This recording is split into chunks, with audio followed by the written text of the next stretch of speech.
ومن الاشكال والشخصيات اللي الواحد بيشوفها في الشغل حيوان، انا الحقيقه معرفش اسمه ايه قوي، بس هو حيوان اكل النمل ابو مناخير كبيره دي.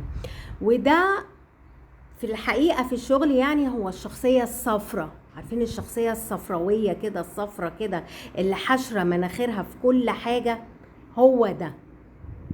ودي شخصية بتحشر مناخيرها في اللي ليها فيه واللي ملهاش فيه، وتفتكر نفسها ياما هنا وياما هناك، وعمرها ما تمنت الخير لحد. هي من جوه كده سواد سواد، بس تبان من بره ايه، كيوت ولذيذة ووديعة وتحبك، ومحتاجين حاجة يا روحي ومش عارف ايه يا روح قلبي، ونساعد ونعمل. انما هي اعوذ بالله صفراء. عندكم منها في الشغل ولا لا؟